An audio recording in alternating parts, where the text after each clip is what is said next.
guys, in today's video, we're going to be checking out the Kidrobot Suicide Squad Joker Collectible Vinyl Dunny.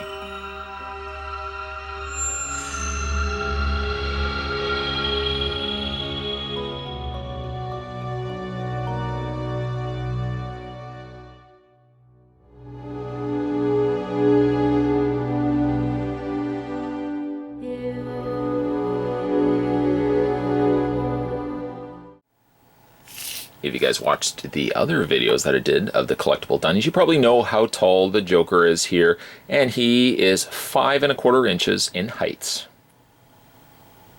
In this case, I don't have a smaller version of Suicide Squad Joker to compare him to, but we'll bring in like classic Joker so you guys can see the difference between the smaller and the taller scale Dunnies.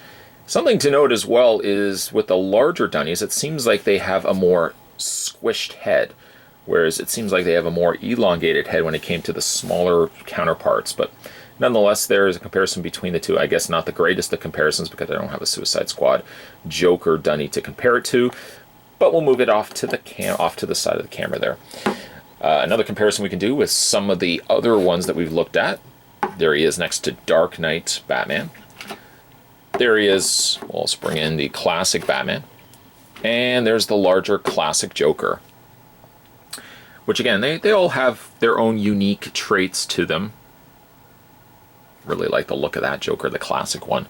We'll move these ones off camera just because we've already looked at them. If you haven't checked out those videos, by the way, hey there, now, go check out those videos, bunkos. So let's have a look at Suicide Squad Joker. I may or may not have mentioned this. In fact, I think I did mention this during the blind case opening of the smaller series. I wish that these Dunnies were clear. Granted, I know more paint application would have been required, but at least like the ears, for example, would have been clear.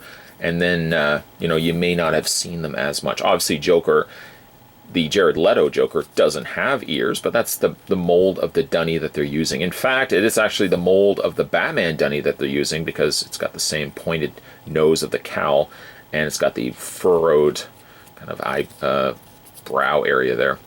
So let's get some close-up looks at Mr. J here from Suicide Squad. Not really a popular Joker, but I do like the design of him.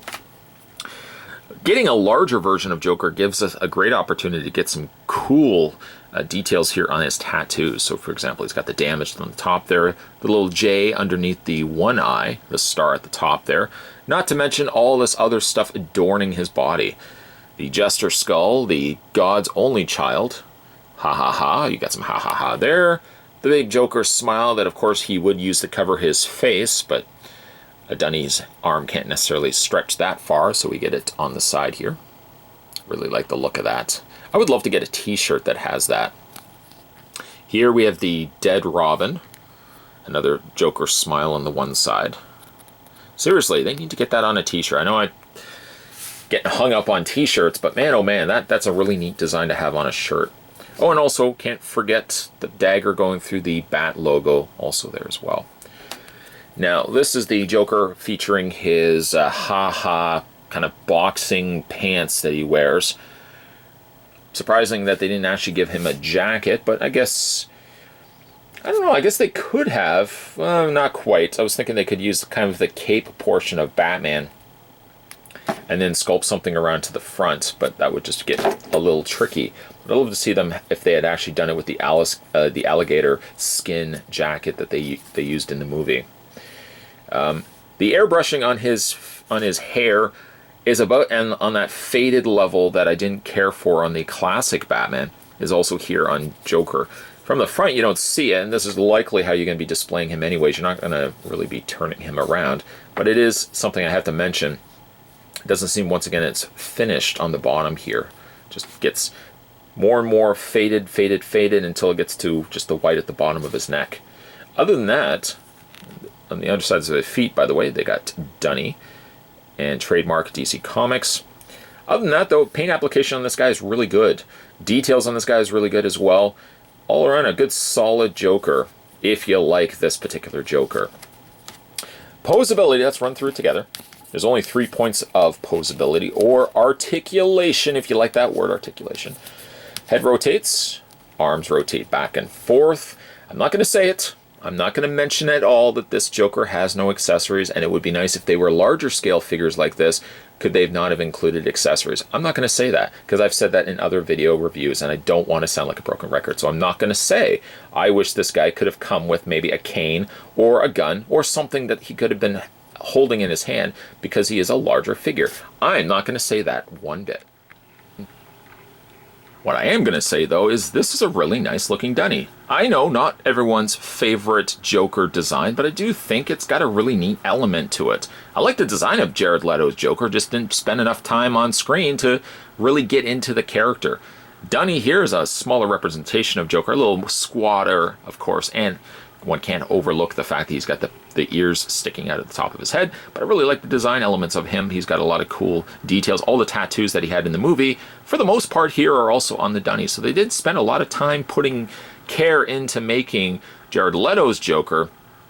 And yet, for all that, unfortunately, the airbrushed missing on the back of the head is something obviously I have to point out. Not going to see it from the front of the figure, but I do have to mention that as well. Still a great figure to pick up. You can currently find this guy at your local comic book store, along with the other collectible vinyl Dunnies that we've looked at in the last several videos. I think this is the 4th video that we've looked at them.